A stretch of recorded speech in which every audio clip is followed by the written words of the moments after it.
అందరికీ నమస్కారం. ఓం శ్రీ మాత్రే నమః. మీ ఇంట్లో ఇప్పుడు చెప్పబోయే 7 ప్రమాదకర సంకేతాలు ఉంటే కానీ మీరు వెంటనే పరిహారం చేసుకోవాలి. ఇంట్లో దుష్టశక్తుల సంకేతాలు ఏవి? వాటికి పరిష్కారాలు ఏమిటి? ఇంట్లో చెదలు పడితే ప్రమాదకరమా? అసలు శాస్త్రం ఏం చెబుతూ ఉంది? ఇంట్లో ఈ తప్పులు కానీ జరిగినట్లయితే దరిద్రం వస్తుందా? ఇంట్లో పాజిటివ్ ఎనర్జీ కోసం తప్పకుండా చేయవలసిన పరిహారాలు ఏంటి? ఇవన్నీ కూడా ఈరోజు మనము ఈ వీడియో ద్వారా తెలుసుకుందాం. ప్రతి ఒక్కరూ తెలుసుకోవాల్సిన సమాచారం ఇది. కాబట్టి వీడియో చూస్తున్న ప్రతి ఒక్కరూ లైక్ చేయండి, ఇతరులకు కూడా షేర్ చేయండి, వీడియోని ఎండ్ అయ్యేంత వరకు చూడండి. ఇక వీడియోలోకి వెళ్తే, మీ ఇంట్లో ఎప్పుడు అశాంతిగా ఉంటూ ఉందా? లేదా ఏ పని తలపెట్టినా కూడా పనులు మొదట మనము మీ ఇంట్లో ఉండకూడని మీ ఇంట్లో ఈ సంకేతాలు ఉన్నాయేమో గమనించండి. సూర్యరశ్మి మరియు గాలి. ఇంట్లోకి సూర్యరశ్మి సరిగ్గా రాకపోయినా లేదా గాలి సరిగ్గా ఆడని పరిస్థితుల్లో అటువంటి ఇళ్లల్లో అయితే ఉండకూడదు. వెంటిలేషన్ సరిగ్గా లేని ఇళ్ళల్లో అయితే ఏది చేసినా కూడా మీకు అనుకూలంగా అయితే ఉండదు. ఇక రెండవది బూజులు మరియు బల్లులు. ఇంట్లో విపరీతంగా బూజు ఉండటం లేదా 10 కంటే ఎక్కువ బల్లులు కానీ ఉండినట్లయితే, నిరంతరం బల్లుల శబ్దాలు కానీ మీకు వినిపిస్తూ ఉంటే ఆ ఇంటిని మనము అశుభంగా భావించడం మంచిది. అటువంటి ఇంట్లో ఉండకపోవడం మంచిది. ఇక మూడవది చెదళ్ళు. ఇంట్లో కానీ లేదా ఆఫీసుల్లో కానీ చెదలు పడితే ఆ ప్రదేశాన్ని వదిలివేయడం మంచిదని పెద్దలు చెప్తారు.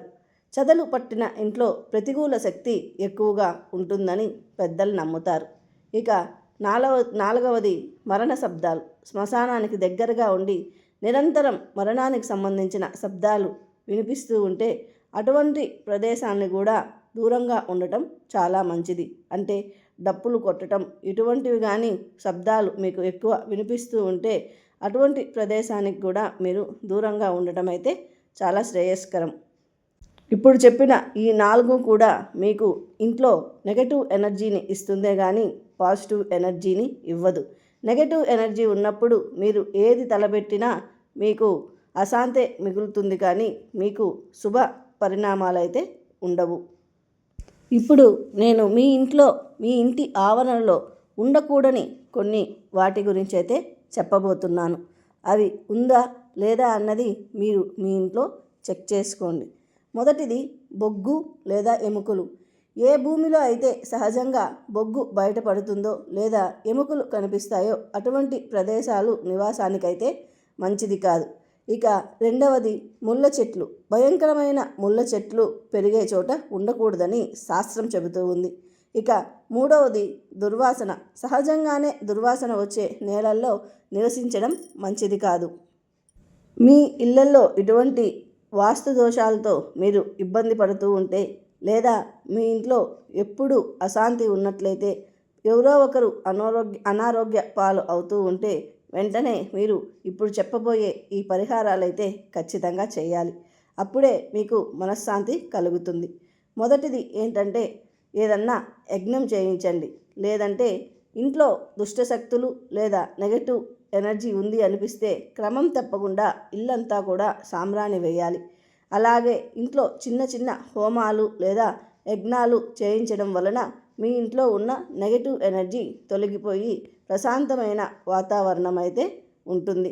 సాంబ్రాణికి మీరు ఆవు పిడకలు వాడినట్లయితే చాలా మంచిది. ఆవు పిడకపై కర్పూరం వెలిగించి దానిపై నెయ్యి వేస్తూ ఇల్లంతా కూడా ఆ పొగను చూపించడం వలన అరిష్టాలు తొలగిపోతుంది.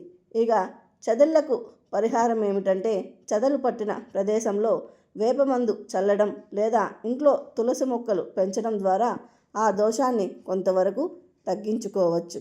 ఇక మూడవది ప్రధానమైనది, ప్రతిరోజు పవిత్రంగా స్నానం చేసి ఓం నమఃశివాయ స్వాహ అనే మంత్రంతో చిన్నపాటి హోమం చేసుకోవడం వల్ల ఇంట్లో పాజిటివ్ ఎనర్జీ పెరుగుతుంది.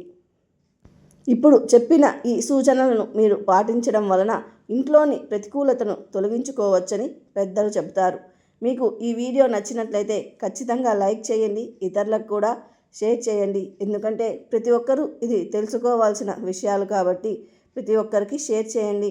మీకు మా నుంచి వచ్చే ఆధ్యాత్మిక టాపిక్స్ వీడియోస్ నచ్చినట్లయితే ఖచ్చితంగా మా ఛానల్ని సబ్స్క్రైబ్ చేసి బెల్ ఐకాన్ ప్రెస్ చేసినట్లయితే మా నుంచి వచ్చే ప్రతి ఒక్క వీడియో కూడా మీకు నోటిఫికేషన్ రూపంలో వస్తుంది. Thank you very much.